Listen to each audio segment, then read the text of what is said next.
Hello, everyone, and welcome back to the Commander Clash podcast, where we talk all things Commander.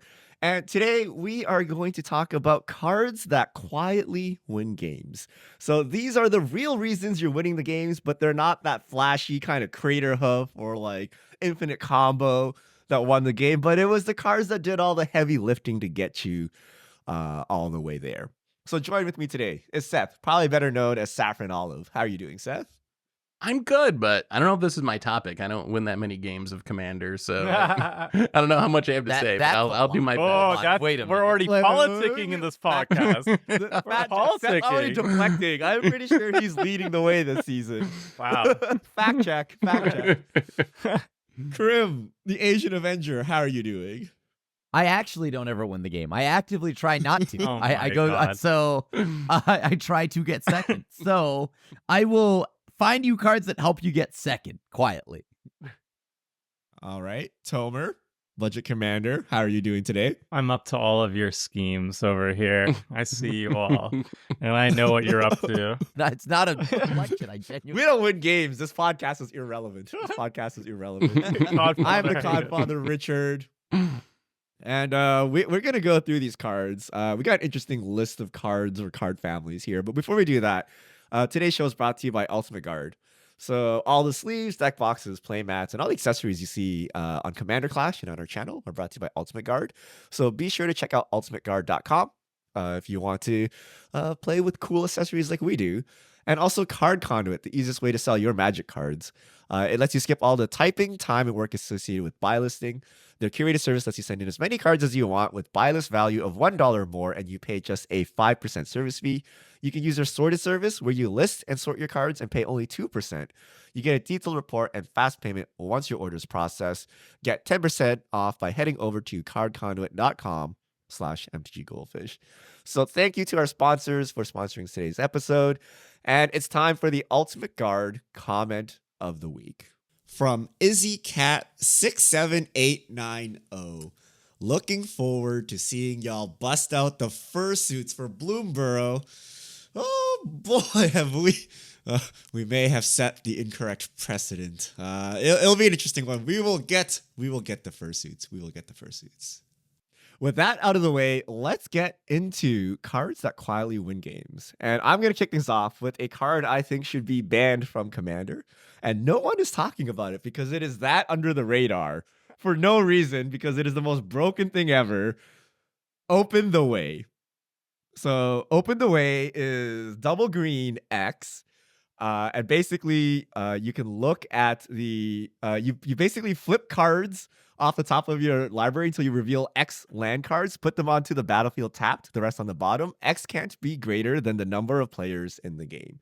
So that's 3 mana, 1 land, all the way up to 6 mana, 4 lands if everyone is still alive in the game. And several Clash games have been won just off the back of an X3 or X4 Open the Way. And no one ever talks about it. We just silently win it. It's not just lands. If it was basic lands, it's bad enough, but it's non-basics coming in as well. So if you get like 3 bounce lands or something, that's like a draw 3. If you get an Ancient Tomb or Temple of the False God, that's even like more mana. You get a Maze of Ith. If you get a Glacial Chasm, it's actually memes because you went down lands, but there's so much stuff you can get off that. Think about it as a Zendikar Resurgent that cannot be interacted with ever again. Right? You essentially double your mana on that turn. And for the rest of the game, you're ahead like 4-3 lands, and no one can touch you. There's no land destruction. It's Commander. We're not allowed that. There's no Armageddon.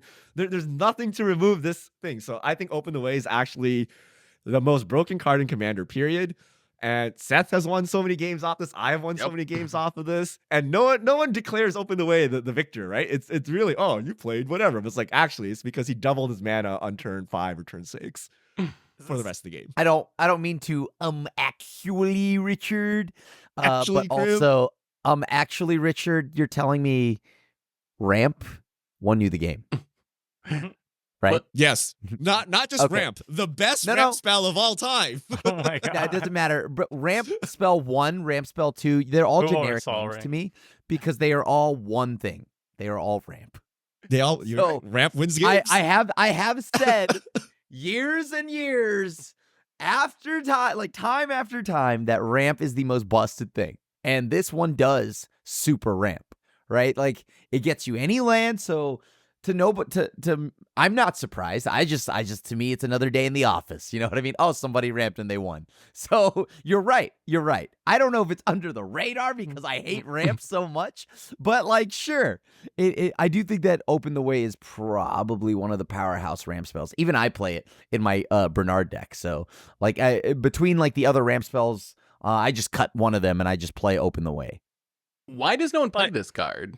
Like, why does no one play it? It's like 2% on EDH Rec, and like explosive vegetation's like 10%. Have people just not realized like how good this card is?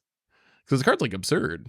My theory is that I think there's the element of not being able to get the land you want specifically. Oh, boo-hoo, I can't get my forest. I'm going to get my Field of the Dead, my Vesuva, my Ancient Tomb. Oh, I got it tough. Yeah. that sounds like Richard. No, like the main thing is, though, like that right there, right? Maybe in some situations there is a land. No. The main thing is people don't know this card exists, and they have their pre-con that they upgraded, and they didn't bother upgrading. That's not even true. expensive because it's not like if you're flipping like 3 lands off the top, you're probably fixing your colors. Like if your deck is all basics, it doesn't even matter. Like whether you searched up basics or not, right? So my guess is people don't know about it. Or they're just too lazy. They're like, I don't care. I have explosive vegetation. It does the work. But this is like a $1 to $2 card, depending on the printing. Yeah. It should be way more than that. It is like so absurd. This is like power to dollar ratio. This is one of the best cards you can get in the entire format. Unless everybody dies super fast and there's only just you. It gets and around your opposition agent too. Like that's the beauty I know. of it too. It gets around opposition agent as well. So your fetching ramp and stuff your fetching hate doesn't hit it, which is absurd. Like, I agree that this is definitely a very, very good card, and it will sleeper win you a lot of games. But there's no way this is like bannable, right? Like, we have we're in a format with Mana Crypt and Sol Ring. I can't imagine this is like in the same stratosphere as like the fast mana cards that are actually like breaking the game by itself. Like, this is just what green ramp does, you know? It's just, this is par for the course. I think this card's still weaker than Archdruid's Charm, for example, but it does go under the radar a lot more. Yeah, Archdruid's Charm, 3 mana, you get the land you want, so it's the same rate as an Open the Way for X = 1, but it's at instant speed, and you could also just kill anything that you need to kill as well, too. And it will guarantee that Field of the Dead, as opposed to this one, where she's just like a slot machine. But I have never and will never cast Open the Way X = 1. Like, that comparison doesn't even work, because they're just like, you never do it. You wait till you get 4 or 5 or 6. You can if your mana's screwed, right? You could. Like, Smothering Tide's 4 mana. I don't know. Like, this is not ban-worthy in the slightest. I can't imagine. I think so. It is a good card. Very I think that's card. The main thing that Tomer is saying. It's a very good card. Seth knows because he has the W's to notch it up this season, but there's so many games where Seth rips it Open the Way for 3 and 4. And because we're content creators, I don't say this, but like he rips a 3 or 4 Open the Way. Phil and Krim are hitting me for some reason. I'm like, this game is over. This game is lost. Like, Seth is like super duper ahead. No one even recognizes it. Like, this game is I might as well just scoop right here, right? Like, let's just call it green land ramp. Absurd advantage. That's a green land ramp. Oh, like, I felt bad for like hitting Seth this past season, but now that I think about it, the win percentages are there. I think now I just keep my foot on the gas. You know what's funny? He opens the way for 3 or whatever, and then he's Skullwindering. And I'm like, what are you Skullwindering? He's like, oh, I'm going to open the way again for 4. I'm like, oh. Yeah. I think I did win that game. Yeah, I'm pretty sure.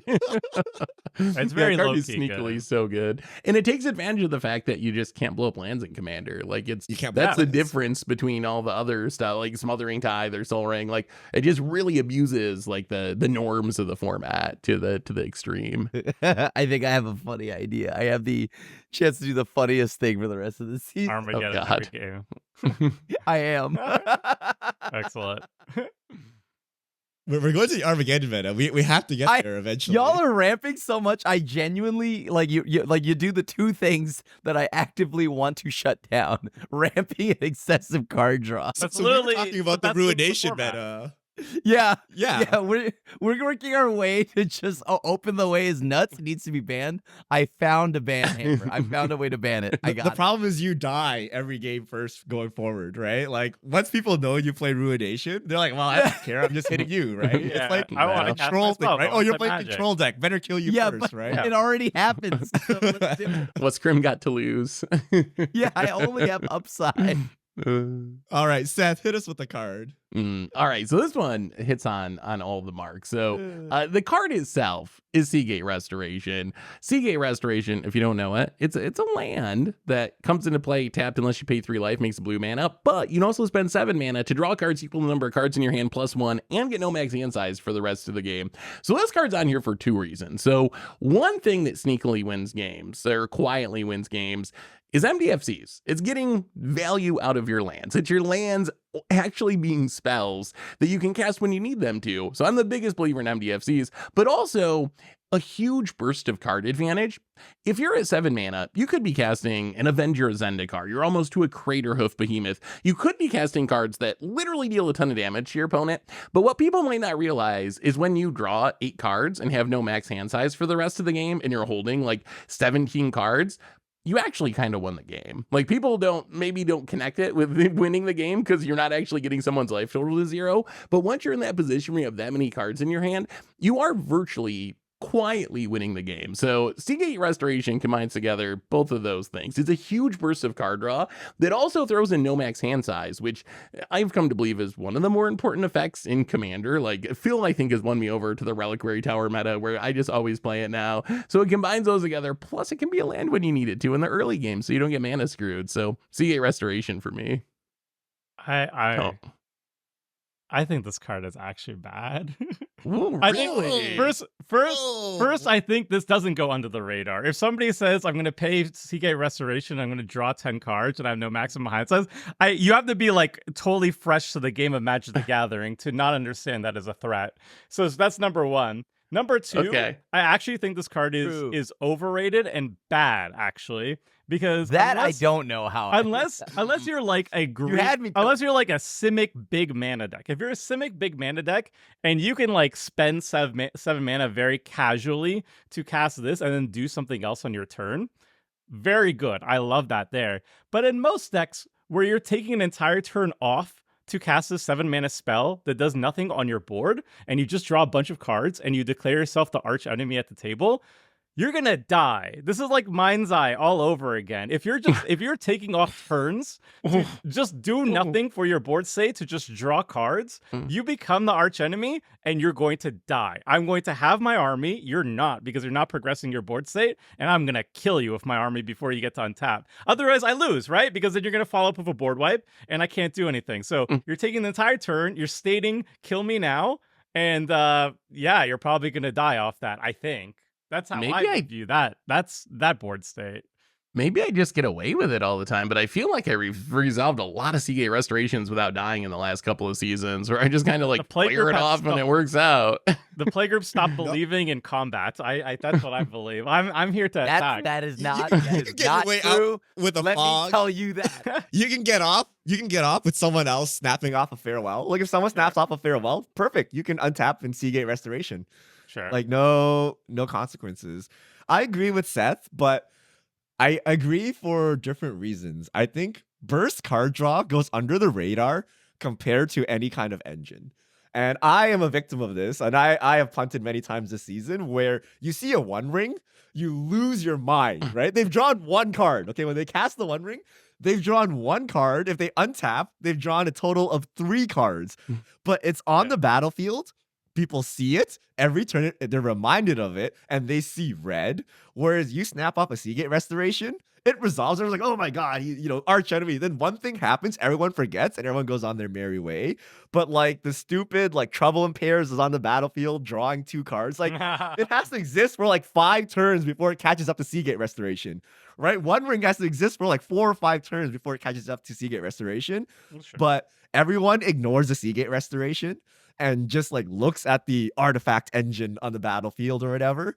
So I would say burst card draw, because it's a moment in time, people forget about it, like draws you way less aggro than any kind of engine. Like imagine you had like I don't know, like a Vanquisher's banner or something. You were casting like 3 Kithkin a turn. I was like, oh my god, he's ancestral recalling every turn. But like Secret Restoration just drew 10 cards. Ever forget about that? So it happens and then you don't see it again. It's anymore, gone. so Yeah. you forget about it. But seeing it also not versus like do you pay the one? Do you pay the one? Right? Like I agree that like the threat that's not on the board is less easy to keep track of. But also keep in mind that Seagate Restoration doesn't do anything if you don't have a full grip already, right? Like if you're like, then it's a land. Yeah, it's a land, sure. But I've seen Seth cast the sad Seagate Restoration for like 2 cards. And it's yeah, it hurts. If you didn't cast it, you would have just played an island and passed. So that's still better than nothing, right? Like I think the best situation is if you rip it right after somebody else board wiped. Like that is the best case scenario. But like if there's a board and you just take your turn casting Seagate Restoration, you better have like some follow up as well to not die. 1 mana fog, 0 mana fog. Obscuring Haze. Plus you play a Glacial Chasm. Like there's many ways to survive this. Plus you have bounce land, so you can play this as a land early when you need to be hitting your land drops, and then after the farewell or whatever, just pick it up and go to town. These are great, yeah. Krim, what do you think? I obviously I love this card. I think this card's great because it's a land and a spell. I love my MDFCs, but I do not think this goes under the radar like Tomer said. This is like, yeah, you need to go. You need to go. Like, that's fair. That's fair. Seth's gotten away with it multiple times this season. I have gotten away with it a lot. He's going to get away with it. He's like 10% of the time, everyone feels bad, and then all of a sudden Seth's like, oh, don't hit me. Come on. I'm only drawing cards. And no one hits that. Why are you hitting me? And then what? Like I try to kill him, and then Richard saves his ass out of nowhere. I know, right? It's totally working in his favor. He got us. The thing played the kicked puppy act, and it worked. You know, the thing I hate the most too is when somebody draws like 15 cards or anything, and they say, "Oh, I just drew a bunch of lands." Like, obviously, you're gonna draw a bunch of lands. Like, more than a quarter of your deck is the lands. Obviously, you're gonna draw a bunch of them. I'm worried about the other things you've also drawn too, huh? You're not supposed to think about it that much, Tomer. Just focus on the land. Every little time, it's like, oh, don't worry, I drew 15 cards, but it's a lot of lanes. They're not. Yeah, but what about the other cards?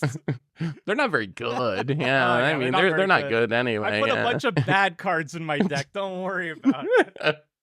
Well, that's why I just say I've drawn cards from my deck.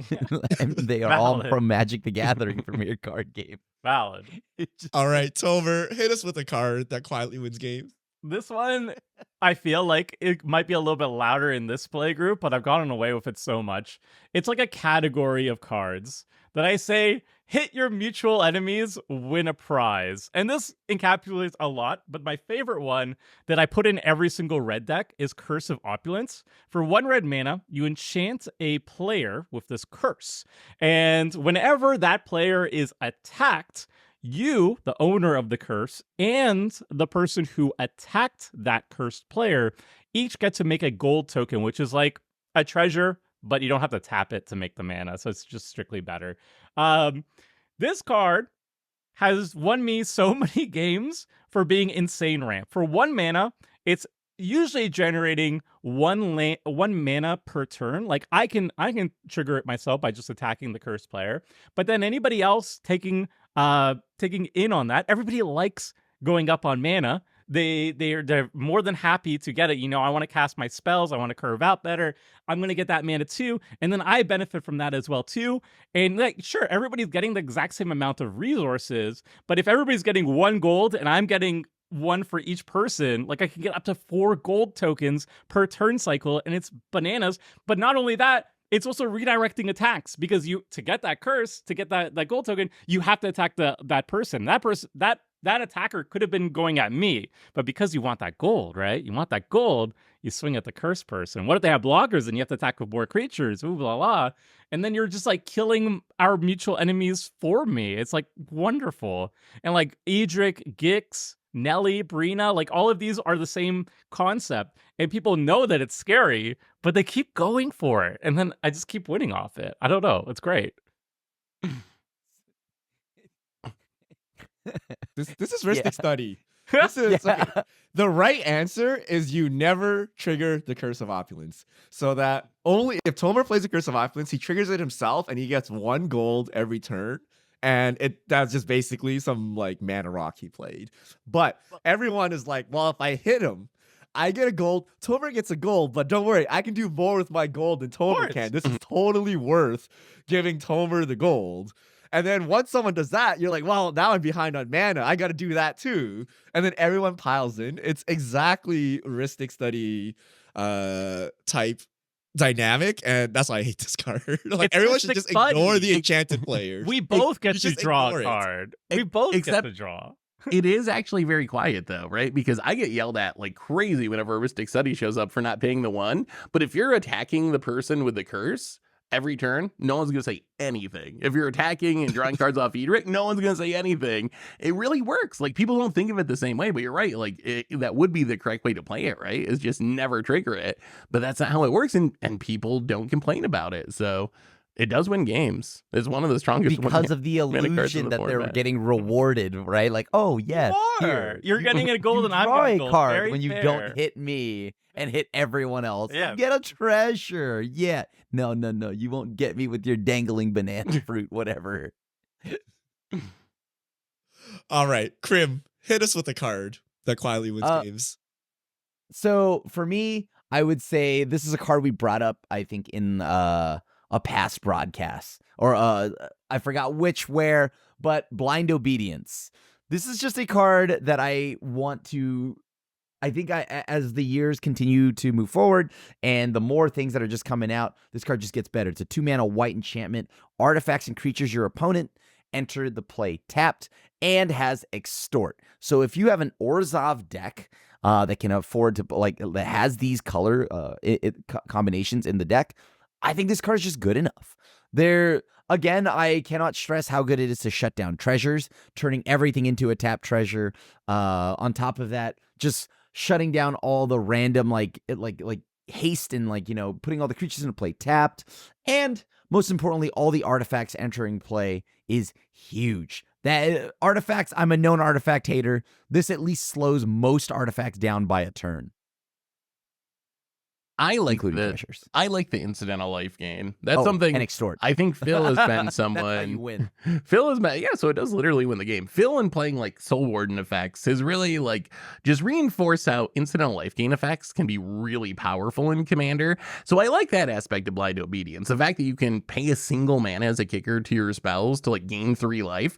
That's actually really huge. The effect itself, I'm kind of I don't really like these effects, so I don't really play them. But I do like the extort and the life gain from it.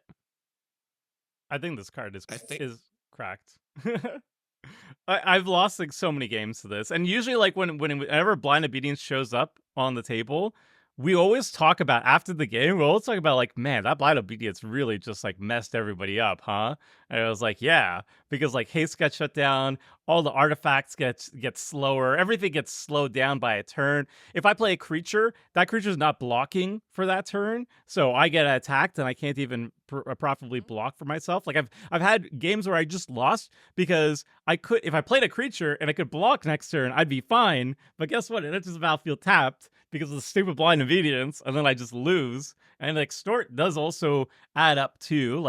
The life gain, especially gaining 3 life each time you're doing it, is good. Yeah, it's very generic, so I don't put it in all my white decks or anything. But if I feel like I want to bump the win percentage of all my decks, I'd probably just start slamming this in every deck. I think the card's really good, but I would think a card that's 1 mana, all your spells get extort, would be 10 times better. All I care about for this card is the extort, and I view the tapping as a negative. Yes, it stops your treasures, but it also draws aggro from everyone immediately. No one wants all their crap coming in tapped, especially if you actually have some synergies, if you're actually making treasures or stuff like that. So you're just gonna take the aggro, and then you're gonna be very thankful for the life gain that Blind Obedience gives you. But I would play a 1-mana enchantment that gave all my spells extort. And just do that. Because to me, that's a 1-mana spell that gains 10 to 15 life or something while draining my opponent, while going under the radar. I think Blind Obedience, it's very obvious that you're messing with people, and if they're a haste deck or something, they're no, you're going. So they're gonna come after you. But the extort, people leave alone. Yeah. Yeah, that part. That's the Yeah. part that no one thinks about, right? It's like, Yeah, oh, I the really like slow bleed. Mm-hmm. Well, there's a 1-mana creature that does it, the Thrall, but it's a creature, so it will die. That's gonna be wrapped away Like all many things, times. it will go away. It will die. I mean, there's like a 7-drop or something that gives like all your creatures extort. That's Pontiff for a of fun Blight. time. Pontiff of Blight. Yeah, but I like the fact that enchantments are hard to remove, and also if you don't know, extort can be played in a mono white or a mono black deck. Like the reminder text is an Orzhov mana symbol, but the reminder text doesn't count towards the color identity of a card, so you can cheat by draining people in mono white. Wait, All right. You can? Oh, you didn't know Even this, Trim? better. You didn't know? No, it's a common thing great. though. A lot of Yeah, people don't know that. So good point. Yeah. Okay, I got a card. I don't know how under the radar it is in our group, but Propaganda. My goodness. 3 mana, enchantment. Your opponents need to pay 2 mana for each creature that's attacking you. This is like invulnerability shield for like 5-6 turns in the game where people are just chipping in at damage. No one pays the tax. Nope. Right? And there's a bonus effect that when they're going for lethal, they might not actually be able to pay for the propaganda. It might actually save you in the late game. But usually when someone wants to kill you, they can remove it or they can pay the mana. But for all the other turns in the game where they're just trying to get value from their commander, they're trying to like not waste their creatures or whatever, they're going elsewhere. I think every deck starts with the propaganda and the Ghostly Prison. Like it's just so much value, so much defense for like almost nothing, and it's on an enchantment, so it's hard to remove. And no one really views it as a threat. Although you guys maybe have started viewing it as a threat, but it goes under the radar usually. People don't, even if they know it's a threat, they don't want to spend the mana to deal like 2 damage to you, right? So they don't care. They're gonna give you the pass anyway. So propaganda, I think, is an all-star. It's like humility almost, where it like really just shuts down your opponent's creatures. It's wild how many turns it goes without anyone attacking you, but it doesn't draw the aggro because it still lets your opponents attack each other. Their creatures still function. They can still trigger their ETBs. I can execute my game plan, but people just like ignore you. And then next thing you know, everyone's at like 10 life and Richard's at 45 or something because he had some incidental life gain and no one attacked him. And then you just like, kind of give them that little push over and they fall down and you win the game because they're so tired out they can't do anything. That's how it works. The card's so busted. It's so funny how like people could just pay 2 to just take a little off Richard, but they just refuse to, right? Never. It's not worth it, right? Like you have, if you're going for lethal, it makes sense. But like to deal like 4 damage, you really gonna spend 2 mana for that? Like who's gonna do that? Nobody, right? Like nobody. If I'm an aggro deck, I have a disenchant, I'm getting rid of it. But like I'm not gonna like not cast my spells just to like poke you a little bit, right? Like that's just almost never worth it. I'm going to attack other people to get my attack triggers and stuff going. But like the moment I find a disenchant, it's going at it. But like by the time I find the disenchant, you've saved so much life total, that you'll figure out. So if you had a turn 4 disenchant, would you cast it on the propaganda Tomer? Or would you keep poking other people until you're ready for lethal, then you disenchant the propaganda? I would take out the propaganda because not only does it, if I'm playing like an attack focused deck that cares about hitting people, I want to take it because first of all, I want to hit you. And then second of all, if you have a propaganda and other people need to hit each other for value, guess what? They're not attacking you. So I'm more likely to get hit now too. So it's actually in my best interest to keep my life total high, to get rid of your stupid pillow fort cards so that other people are allowed to hit you as well. I think Tomer's in the minority. I've never seen an early propaganda removed ever. Oh, that didn't die from a rat. I get rid of that. We should be. I'm not paying the 2. I'm not paying the 2 because unless I have nothing better to do with my mana, but I'm removing it. Oh my goodness. Tomer hit on a really good point too, which is like in an indirect way, this also deals a lot of damage to your opponents because attacks that would have been going at you are now hitting everyone else. So kind of like blind obedience or something, it is kind of lowering your opponent's life total in a very roundabout way, but that's how it ends up playing out. It so keeps Richard alive. It's so good. All right, Seth, hit us with a card. All right, I had to another Richard edition. I had to add this to the list. So I was building my latest Commander Clash deck, and I needed a way to recur stuff from my graveyard. So I was holding these two cards, and I was looking: Eternal Witness, Skullwinder, Eternal Witness, Skullwinder, and then I put Eternal Witness back in the box. I put Skullwinder in the deck. And the card is Skullwinder. Skullwinder is Eternal Witness, except it's a 1/3 Death Toucher, and you get to Eternal Witness someone else when you enter the battlefield. So your opponent returns a card from their graveyard to their hand, you return a card from your graveyard to your hand.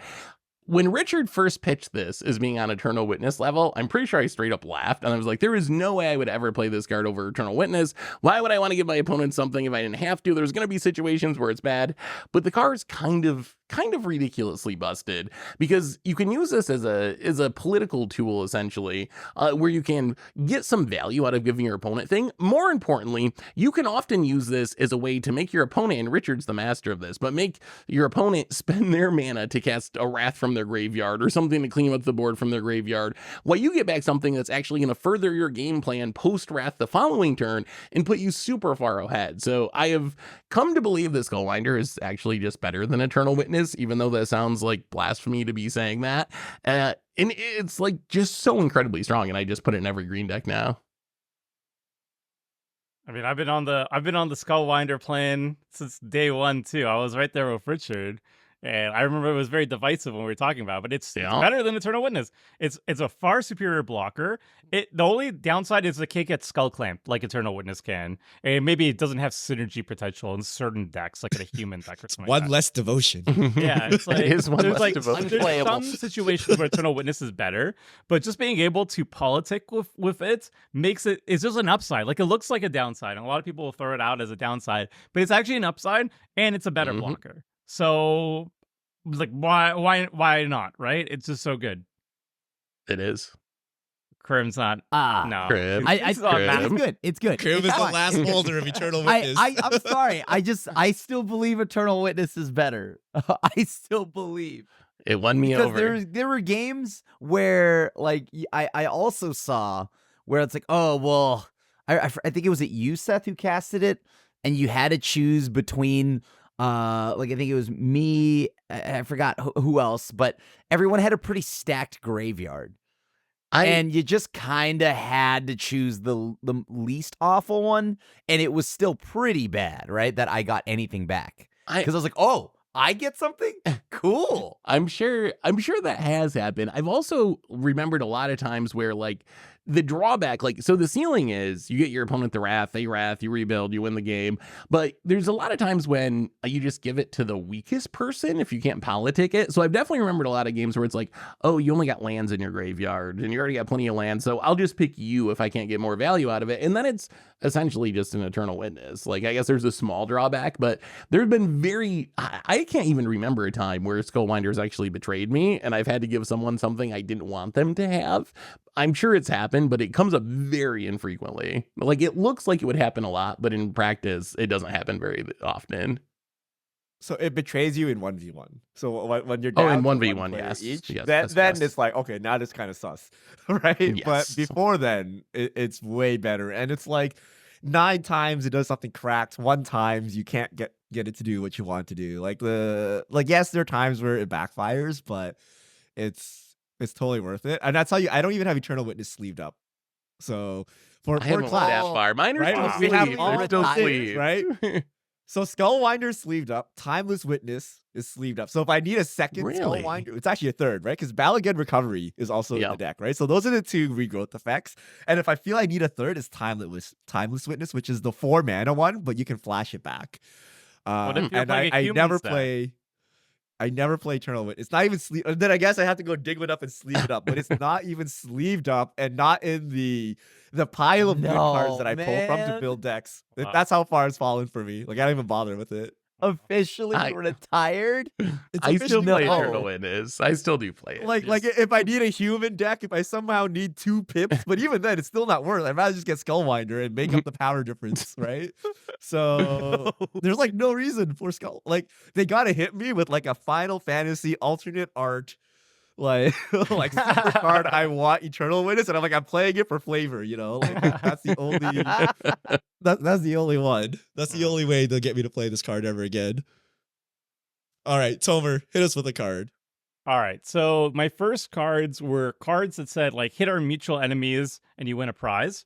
But there's a flip side of this that is also equally very powerful, and that is let me murder you, win a prize. These are cards that require you to hit somebody, but it's okay, person I'm hitting. You're going to get something out of it too. And there's two commanders that exemplify this and really get away with just free wins because people want the value. And the most recent one was John Benton, Sergeant John Benton from Doctor Who fame. Recently, we saw in Commander Clash, Richard ran this. It's basically Secret Rendezvous. It's a 3-mana Selesnya, 2/4 legendary creature human soldier. It has trample and haste, and it has Secret Rendezvous trigger, essentially. Whenever it deals combat damage to a player, you and that player each draw that many cards. So the whole concept of Sergeant John Benton is like, oh, I'm going to attack you because I'm going to help you, right? Oh, you want to draw cards? I'm just going to hit you, and I'm going to help you out with all this card draw. And then you draw cards, they draw cards, but you're drawing like all these cheap free protection spells and pump effects and fogs or whatever the heck like that. And they're taking commander damage, right? So yeah, you'll get some card draw, but you're also dying, which is the funny part about Sergeant John Benton. I had a Xyrus deck that did the exact same thing. It's the exact same card trigger ability. It's 5 mana Teamer, and it makes a bunch of snakes when your opponents are drawing cards too. So it's more expensive, but you get a snake army, and it has flying and stuff. But I think Benton's even better because it's cheaper and it has haste. And yeah, your opponents are just going to willingly let them kill you in order to draw some cards, which you're going to utilize better. I think Benton's way better because I'll take hits off Benton to draw the cards. Xyrus, because it has that ability on there, it's a lot scarier to take the hits because you know you're giving your opponent blockers and so forth. But yeah, Benton is like very easy to be like, oh yeah, I want to draw 2 cards. I'll take 2 damage for that. And then the next thing you know, Richard is winning the game very easily. I'm pretty sure that's how that Commander Clash went. That is exactly how it went, and we couldn't kill anything. Nope. No one's letting them hit. Okay, so if you keep Benton at the 2 power level, whatever it's like, people take the hit. They're like, okay, sign and blood, take that, right?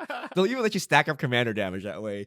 But once you get Benton going, no one's like, I'll take half my life in commander damage. You draw 10, I draw 10. They're like trying to avoid it like the plague. I guess that's true. It depends on how far you want to take this. Little chip shots, though, people will take. But like once Benton's power goes past 2, everyone's like, hold on, this is I see where this. But once going. Benton's rolling, what can they do about it, right? If you're just loaded up on free or 1 mana protection spells, and you have cheap fogs, and you have cheap pump effects, like, okay, Benton's now on the battlefield. I get to untap with all my mana, and I have a full grip.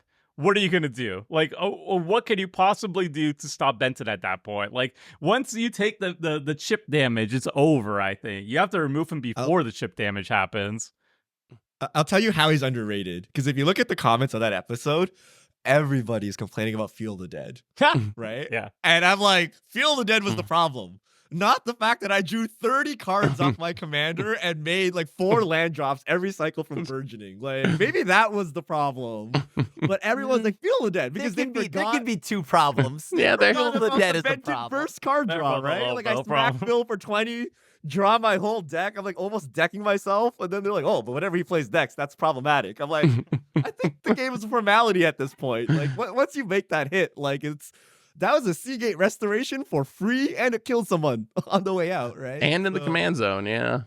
Yeah, so I do think he's underrated in that people think it's some kind of meme. Like, I thought it was a meme. I'm like, oh, this card is scary. I'm giving people cards. You're going to kill me with it. They get first crack. It's like crazy, right? I'm like, actually, this card is actually just broken. It's like, actually, the downside doesn't exist. It's fine. It's also like the mentality of these type of cards, too. A lot of people will just, like, gloss over cards that can potentially help their opponents no matter the context. But you have to realize if you can tantalize your opponents with like some free resource, they're going to be much more willing to just let you do your thing. And if you got to do your thing, you win the game, right? And if you're drawing more cards than everybody, making more mana than everybody, and people are letting or helping you do that, then you're just going to win the game. And okay, these are the type of cards that here's keep pop doing it. quiz for you guys. Turn 5.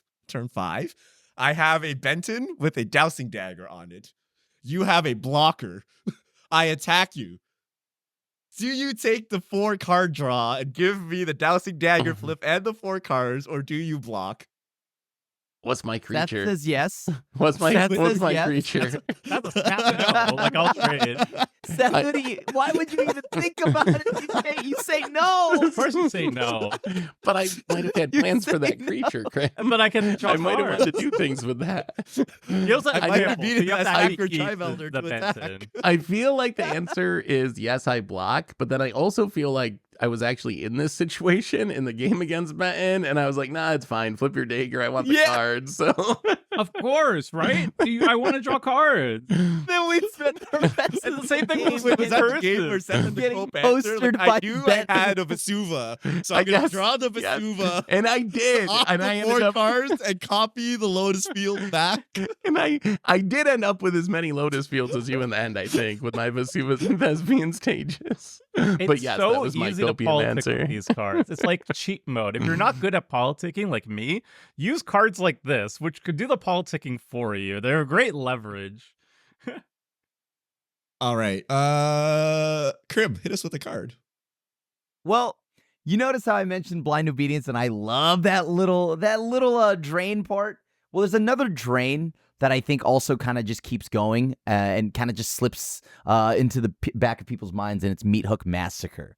The Meathook Massacre is a sweeper that's just like, okay, cool, you swept my board, whatever, right? Oh, maybe it's sometimes not even a full sweeper, and I think that's the best part. You can kind of just purposely make it so only some of the things die, so then some people are like, oh, it wasn't that bad, you know?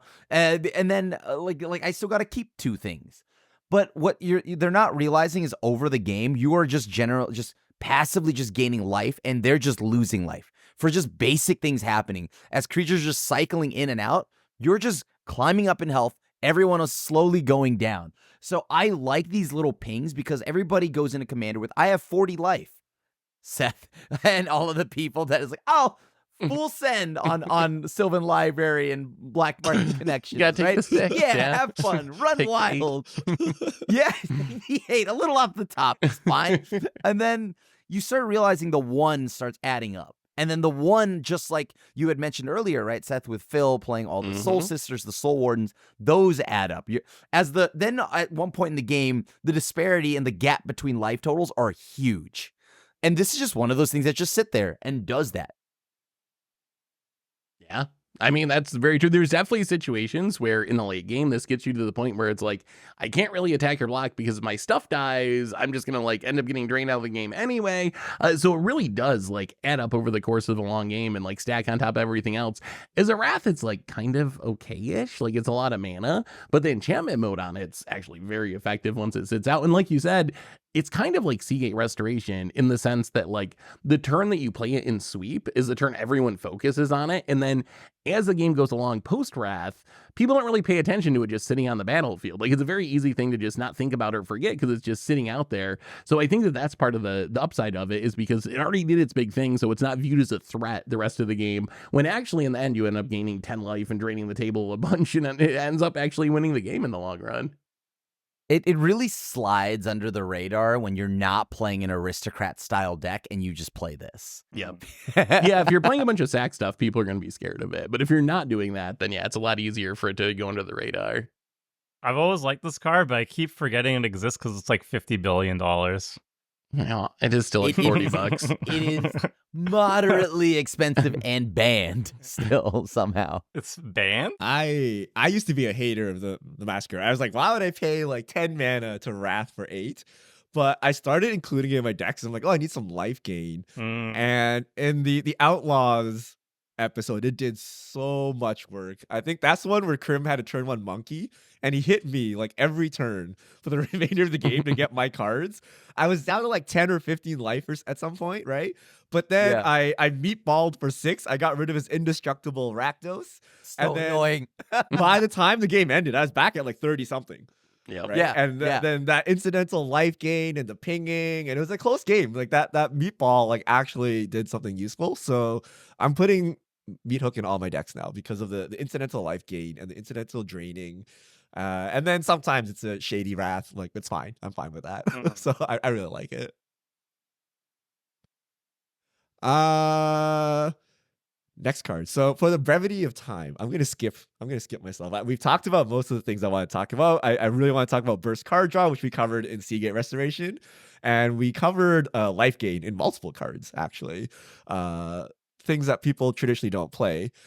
So Seth, hit us with a card. Don't worry, Richard. I got you. I got you with my last pick. So this card actually should probably be more on your list than my list, but I wanted to bring it up. And that card is Field of the Dead. So Field of the Dead, it's a land. I mean, you probably know what it is. A land enters a battlefield tap. Quietly. If you have, sometimes it's not that quiet. Other times it's pretty quiet. So Field of the Dead, ETB's tapped. It makes colorless. If you have 7 lands with different names, when you make a land drop, you get to make it 2/2 zombie. So this is a card that we see a lot on Commander Clash recently. It's shown up in a lot of different decks. And yes, there are games where it's not very quiet. There's games where it comes down and gets copied by Vesuva, then gets copied by Thespian Stage, and there's like 40 zombies, and it actually just like straight up wins the game. But even in the games where that doesn't happen, this card is quietly winning you the game, because every land drop you're making this zombie that is chump blocking the Voltron threat. You're making this just for free, just for playing Magic. You're adding bodies to the battlefield that can attack your opponent's planeswalkers. You can be able to use them in politics to attack the arch enemy. They can chump block bigger threats and just keep your life total high like a propaganda does. So yes, there are games where this is very loud and it runs away with the game, but even in the games where it's not doing that, it's still quietly winning you the game, I would argue, at least. I want to be in the play groups where somebody can play Field of the Dead and not everybody doesn't like lose their minds. Because I've seen it so much, and it's always been the center of attention of every single game it shows up in. Even if you're not in green, you can just be like, oh, I have some fetch lands. I'll have an instant army for the cost of a single land drop. Ooh. Wow, this Field of the Dead card sure is pretty good, huh? Don't worry. It's really oh, I hate that. Field of the Dead is the worst. It's a pretty good land, I hear. It's a ghetto propaganda. So in most decks, it is like the propaganda you have at home, right? So if you're not playing a green deck, right? Propaganda. You get like 1 zombie a turn cycle, and then you use it to try to fade some kind of attack, right? So in that sense, it goes super under the radar, like when you're not popping off. But if you pop off with it, right? Like if somehow there's 40 zombies on the battlefield, I would argue that that's not Field of Dead's problem, right? Like somehow you managed to get 40 landfall triggers, right? Like probably that engine is probably the problem here, not Field Dead. The problem with Field Dead is it's free. Like you might as well play it, right? Because the floor is like super scuffed propaganda, and the ceiling is like army in a can if you actually have synergies with it. But every time you see it pop off, there's synergies, right? And then you would argue that that's correct deck building. And then if it has no synergies, then it's just like, you know, kind of weak propaganda, right? Like you try to use it to fade attacks to do something useful with it, and the cost is 0. So the cost is actually you play a Richard mana base, and you know that's not a non-zero cost. Okay, there are games where I'm like 9 mana, and I struggle to make like 2 colored right? But I'm like, I would argue that's worth it because you can play Field of Dead, and you can play Maze of It, you can play all these other cards that are so powerful. But there is a cost to it, right? Like you do have to scatter your mana base, especially if you're 1 or 2 colors. Like if you're 5 colors, your mana base probably supports it. But if you're 1 color, then you got to start. You're gonna start cutting all the bases. You gotta do some work. You actually gotta do some work. Mono white, right? This is like anti-Tomer design. I mean, really, when it comes down to it, we were kind of having a conversation about this a few days ago off cast. Maybe the correct picks here are actually like Vesuva or Thespian Stage. Maybe those are the quiet cards that actually end up copying the Field of Dead, and then it like gets very loud and wins the game. But I still think Field of the Dead, like the card it's so incredibly strong. Like if you're trying to win a game, and you should be playing it, and Richard has proven repeatedly you can make it work in literally any deck, from monocolor to 5-color. Richard finds a way to make it work. That makes for a pretty strong card. Do you guys agree with it in monocolor decks? So like we've all seen the Richard and Seth, search a basic, fail to find because I'm running like 3 basics, 1 got build, that was it, right? Like that's the cost of Field of the Dead. If you were trying to win, so if you're not adhering to like flavor purposes or power levels or whatever, do you think it's correct to have the scuffed mana base to support Field of Dead, or do you think it's actually better to have a respectable number of basics in your deck and have a mana that's a little more carefree? I'm so with Richard. Y'all have no respect for basic lands whatsoever. It's not like, oh, this is like a budget choice or anything. There's like really busted cards that require you to run basics. Like an extra planar lens is going to double your mana base if you have a bunch of basics in your monocolored deck. Same thing with Gauntlet of Power, Gauntlet of Might. All those thingies that just double your mana base when you have. But your plays could be a Field of the Dead, Tomer. You can have plane tags. It's going to be my your next other card, plays can be a Maze-a-Myth. And then your other plays can be a Temple of the False God. They can all be real cards too, right? There's a lot of cards that care about basics and they're powerful and you need to have them. Like even like a Rampant Growth. Is Rampant Growth a bad card because it only gets a basic? Like you're just going to deny yourself all these cool cards. You don't need it. I can play Nature's Lord, Farseek. Like there's not. I don't need to play that. I can soap in the way. I play enough land wrap that I don't even need to play that land wrap and still have the optimal mana base. I think this problem's going to keep getting worse because we keep getting more and more strong utility lands. So I think the incentive is always going to push people towards playing less and less basics, unless Wizards make some design change to like punish people for doing that, like Blood Moon effects, which they're not going to do. I think give it another 5 or 10 years, and it's going to be even like way more correct to play one basic in your deck or whatever. Like we're trending more and more that direction. Instead of punishing, they could always just print more cards that reward you for running more basics. Like those exist, and they just put more of them. That's easy. Yeah, I mean, I opened the way only got basics. You could be talking, but like it's like not even worth it though. So there's some of those like mega green cards, right? Like ramp basics equal to like your power or something. Mm-hmm. And usually I'm like, oh, this is like so much work. I'm like, I'd rather just ramp like an Ancient Tomb, Temple of the False God out with my Hour Promise and call it a day, right? Like there's so many things you can do with non-basics, and the problem is they have to bounce around the casual crowd. So if you go nuts on basics, like let's say you had a Farseek that did two basics onto the battlefield, you would kind of break that game. So I don't think Wizards can kind of fix this. So I don't know, and you can't make Ruination meta. I don't think that will ever happen, or like Blood Moon. So I think Wizards is kind of painted themselves into a corner here. All they can do is just make another Field of Dead that's balanced. It makes like tapped 1/1 humans or something, right? Like I don't know why it's untapped creatures. Yeah, they should be tapped.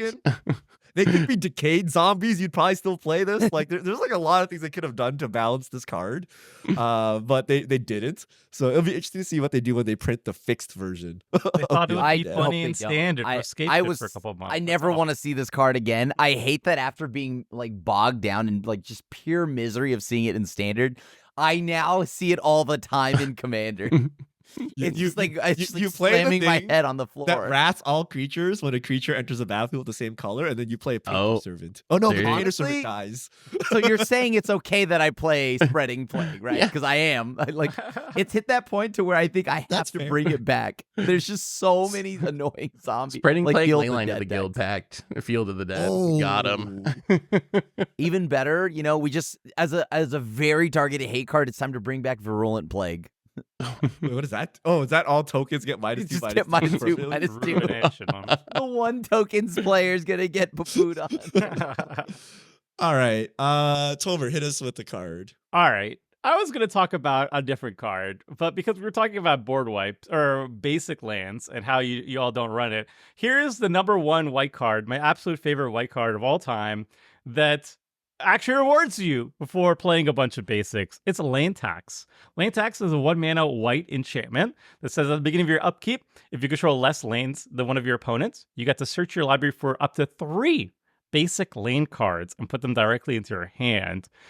This card, I don't know why, but when I play it and I pop up with it, for some reason people don't be like, everybody kill Tomer. And I feel they should, because this card is essentially like a white version of Ancestral Recall every single turn. Like, you could say, oh, I'm just drawing lands, you guys. It's nothing. It's garbage. I'm just drawing a bunch of lands. But I'm hitting my land drops for the rest of the game. Even if it triggers one time, I have the next 3 land drops for this game. When I'm drawing, and I always take 3 every single time, because then I'm loading my graveyard with basic lands as well too, or I'm discarding other cards that I want to have in my graveyard anyway to set up recursion effects. So it works very well with Sun Titan. It works very well with Seven's Reclamation. If you're in black, you could start discarding your like top end big reanimator targets too when you're drawing that many cards. And then it gets even more busted if you start running cards that can like swap cards in your hand with stuff in your library. Like Scroll Rack is like an old school pre-DH combo with land tax. So it's just kind of absurd. And it is literally deck thinning. Like if you draw 15 cards from your basics, odds from your basic lands from your deck, it literally is deck thinning. Because then at that point, when you remove all the lands from your deck, what are you going to be drawing? You're going to be drawing grass for the rest of the game while hitting all your land drops. So you know what? It's even deck thinning. It is. And so that's all the reason. And for 1 mana, it's like it's absurd. For 1 mana, you're getting all of this value. For 1 mana, it's not even like 3 drop. Like this is 1 mana. This is why you should run basics, everyone. Okay. Land tax is unconvinced. All right. Land tax is strong, but then you got to play a bunch of basics, and I just don't think it's worth it. Like that's kind of the issue for me. Like land tax is great, but then if I'm giving up Field of the Dead, Vesuva, Thespian Sage, Reliquary Tower, Rogue's Pass, there's like name this huge list of busted utility lands. Heaven forbid. It's just, I don't think it's worth it. So like I do play it in decks where my mana base can support it, but that's very rare that my mana bases can support it. But you only need like, I would put this in any deck that has like 8 basics in it. Like, because if I draw 8 basics, Tover. Huh? That's a lot. That's too much. That's so many. That's so many. I need a count here. I need a count. Okay, in a 5-color deck, how many basics do you play? Let's go around the table. I won't run it all the a way 5 down to 1. Yeah, I go. No, but how many basics would you normally play in a 5-color deck? Like 5. 5 is probably. I mean, 5 would be the absolute max, but it's probably actually like 2 or 3. Yeah, my changeling like only has 1 because I have maximum greed on it. I don't run land tax in it. That's just called an optimal mana base. That's not maximum greed. That's optimal. Yeah. I'm gonna be very old. I play 3. Okay, one of each. If it's 3, yeah, if it's 2 I would colors, go like 0 to 2 or something like that, depending on if I have cards like a Solemn in my deck, then I gotta put that 1 miser basic in. Okay, so 2-color deck is where it gets interesting, right? 2-color decks. How many basics do you run? Come on, 5. Guys.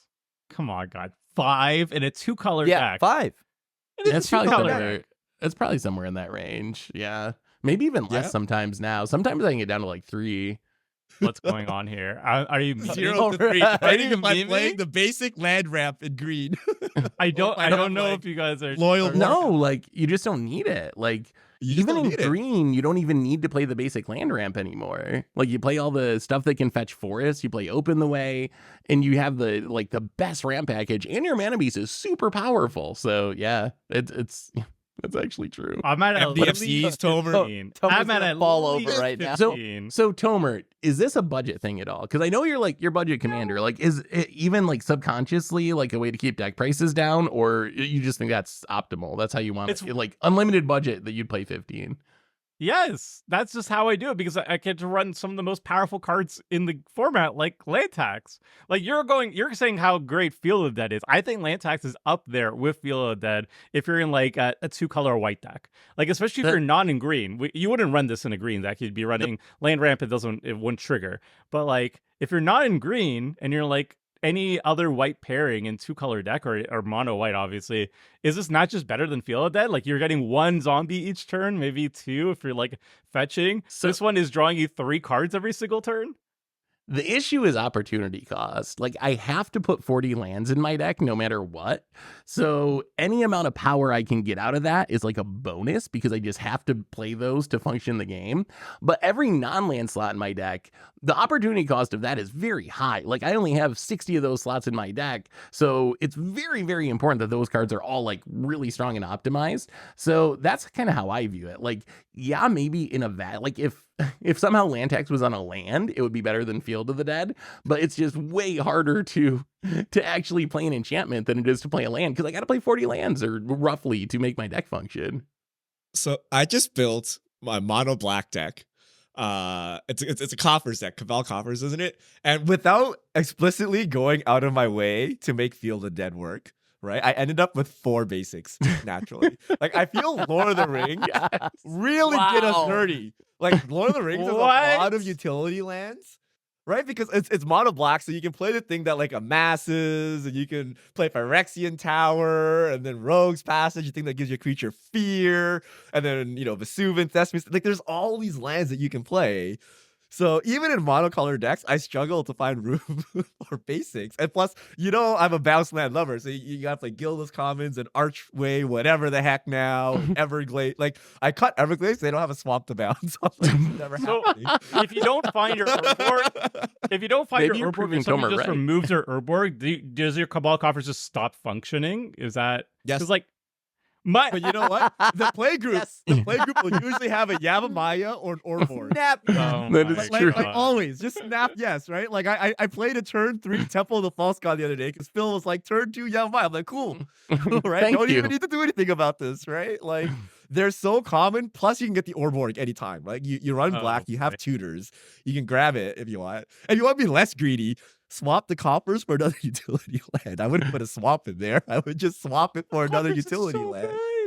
MDFCs, you gotta put Undying Evil or whatever in there. Like, there's so many coppers. I've run 26 swamps in the deck. Oh, you're leaving so much power on the table. So much, yeah. No, yeah.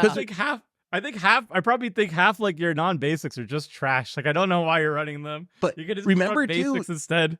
Remember too, people can't mess with them. You get this uncounterable, unkillable effect. Like lands are the most busted thing in the game because you're not allowed to kill them. You can't counter them. So like Maze of Ith on a land is like 10 times as powerful as Maze of Ith on an artifact or something, just because of how Commander works. But Sword of the Animus, Richard, you love Sword of the Animus. It can only get basic. I don't play that. Not anymore. Sword of you know what about Sword of Home? Fortune Frontier. Fortune Frontier is where it's home. And I'm the guy that plays Sword of the Animus. I have three planes, and I'm like, yo, I connect twice, then we're done. Right? We did it. That's all the value we're getting here, right? Oh my god. Crim Mills a land. I'm like, oh god, this is bad, right? This is bad. Yes. All right. Well, yeah, I'm not even using utility lands, as you know. I just like I have utility lands, but not as much as these two go off playing on. all the horrible duels. Crim was playing all the horrible tap duels. I just want my colors.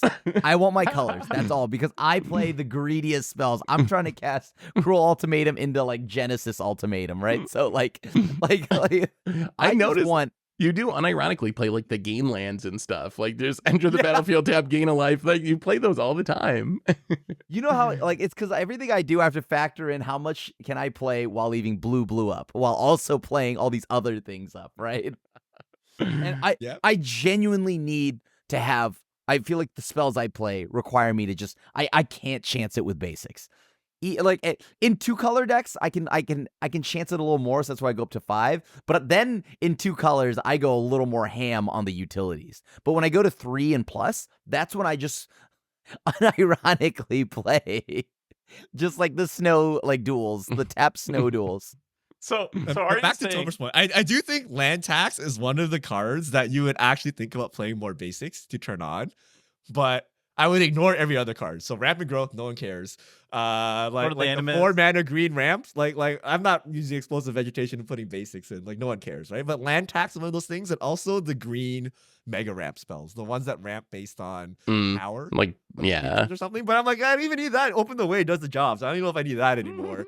But those are the only reasons I would run more basics, right? Otherwise, it's like 2, 1 for Solemn. I run Myriad Landscape, Solemn, and like say Loyal War. I have like 2 basics. I'm like, if I see more than one of these cards, they're dead. It's you're ruined. Well, someone's got to show up. You really can't play basics anymore, man. I don't think so. I don't believe there's you're losing out on way too much. Extraplanar lens. You don't like extraplanar lens anymore. No, that stuff always that's too rare. Everyone else might have the same color deck as you. And it gets blown up. I promise you, it gets blown up every time. Boo. So I'm here. What I'm hearing is a land tax. When I play land tax, I'm getting insane value off it. You guys leave me alone because you're like, that poor soul. He's running so many bases. Yeah, he's got poor budget mana base over there. We'll give him a couple turns. He's playing a budget deck. We'll leave him alone. It's like a $40 card. All right, Krim, take us home with the last quiet card. The last quiet card, probably the most quiet of them all. It's so quiet that I think this whole podcast laughs at me, and it's Sword of Body and Mind. This podcast built for me? Is this for me? Thank you, guys. Let me tell you what's going on here. Seth, no, you can look up now. My son, you can look up now. Pull your head out of your hands. Look through the clouds. All right. Sword of Body and Mind and Mesmeric Orb. These are the two cards I have in this slot, because they're things that have just won me games because people don't like example, we know we've seen this like firsthand, just Mesmeric Orb just sitting on turn 2. No one really thinks about it. It's like, oh, good, you're putting cards in my graveyard. Oh, good. Wait, hold on. I'm losing things that I need to do stuff with. Oh, wait. Tomer's laughing, but we know the truth, all right? We know the truth. The Mesmeric Orb and the Sword of Body and Mind, the mill is getting that much better. The random mill, it's so disrespected that I know my stuff will stay. I know my stuff will stay. And that's why. Exactly. They won't blow up the sword. They won't blow up the Mesmeric Orb. And that's perfect. But then until recently on Commander Clash, when Richard just had a Mesmeric Orb who he was trying to mill himself, right? He was trying to mill himself. Richard, are you a believer now? Because I actually am a believer. Yeah. So it was not the so there are multiple instances of Clash this season where people are sitting on 40 card hands. Seth was getting milled up by Mesmeric Orb. I was getting killed by him because he was scared of mill. I was doing no mill shenanigans. I just wanted to mill myself. And Seth was just dying. But the one that really sealed the deal was when he was playing Rakdos and he had a Ragavan and the Rakdos just milling me. And I was playing Obeka, so I had all these cute combos. They were all in the graveyard and exiled, right? And what's worse is they exiled like half the combo, so the other half was like still in my deck to draw. He exiled my Mutavault, and then I drew a Quakebringer. I'm like, I have no other giants in my deck, guys. Like this was the 2-card combo. So I don't know. It's super annoying now, and I actually fear Krim's Mill. Now I don't know if I'm going to go out of my way and run it. But that's like actually a reason to kill Krim, because he's gonna start milling me and like one of many removing my like obscure 5-card combo, and I can't win anymore. Well, I've always like the Benton game, I was down to like 15 cards or something in deck, right? Like it's just like you mill out quite easily in Commander nowadays, oddly enough. So I've always said this about mill. For most decks, if you mill me, I'm entirely neutral about it. If I'm a combo deck, I'm terrified because you're gonna mill my combo pieces. You're going to know what combos I'm running. That's like number one. You now know my information.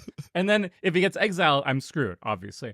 But then the polar opposite of that is if I'm in a graveyard deck, then like, oh, yay, mill me. Thank you. So it's like, honestly, I think it's neutral. But Mesmeric Orb, perfect. If anyone plays a Mesmeric Orb, you have to destroy that immediately because it's never played fair. That's like somebody dropping down like a Crocline Ironworks. Like you don't see that and be like, oh, that's cute. No, that's death. Like there's so many cards that trigger off like when somebody mills like one or more cards, and this mills every single time, every single trigger, and it just pops off. Like if you're in the Mothman, for example, that's like the most recent example. It cares about every single time you mill one or more. And then if everybody untaps like 15 permanents or something like that, that's like 15 Mothman triggers, and you're just dead. So yeah, Mesmeric Orb, definitely kill on sight. Sword of Body Mind, yeah, you're gonna keep it. Enjoy it. I mean, I'm kind of good. I'm more afraid of the protection. The protection scared me. Like if I'm in Simic or something, I'm like, oh no, I can't block this. I don't care about the mill. I just want to block your. So what you're saying is this is the sword of our podcast. The podcast right now, this episode is how it goes under the radar it's not so as good well as Sword of that Khaldra. it's still disrespected It's not right as good as Sword now, of Khaldra, and I love it. I'm mostly with Tomer, Sword of Body in Mind, whatever, that sucks. But I'm actually scared of just the fair Mesmeric Orb. Like Richard in that game he wasn't Mothmanning or doing any shenanigans, but I just had like permanents and I wanted to play Magic, and every time I untapped it was milling like 20 cards and I was just dying in like 3 turns to a Mesmeric Orb. He wasn't even trying to kill me with it, but it just was doing that. So yeah, Mesmeric Orb I think actually might be way better than I thought, because most decks are like ramping, getting lots of lands on the battlefield. You run the decks that are putting tons of creatures on the battlefield, and you actually have to choose, like, do I tap my mana to cast my spells, or am I going to mill too many cards? Like, it actually puts you in a really tough position oddly quickly. So yeah, I have a very healthy new respect for Mesmeric Orb. Soon. I just wanted to fill my graveyard to cast Ruthless Rad Rats. I had to like kill your Lures to kill your Mesmeric That was Orb, the combo. oh my god. Rad 4 cards to squad once. I was gonna squad up Ruthless Rad Rats. We finally was see it clicking in their broken. boots. Everyone is afraid for the wrong reason. But I think Crim does win. Like, Mill is underrated, but if you're a combo player, oh my goodness, are you quaking? Are you terrified of that sword? Unless you're an Underworld Breach combo deck, then you don't care. Then you're rooting for it. Yeah. Then you're sad. But like, what are the odds? Yeah. All right. So those are cards that quietly win games. Let us know in the comments if you have any cards that go under the radar that are actually pulling the weight for your deck. It'll be interesting to see Roiling what people come Vortex. up with. Rolling Vortex. That card actually does work. The life gain shut off. It's the opposite of our life gain, right? So let us know in the comments, and then maybe you get to be the ultimate card comment of the week. So we'll see you all here back next week. See you, everyone.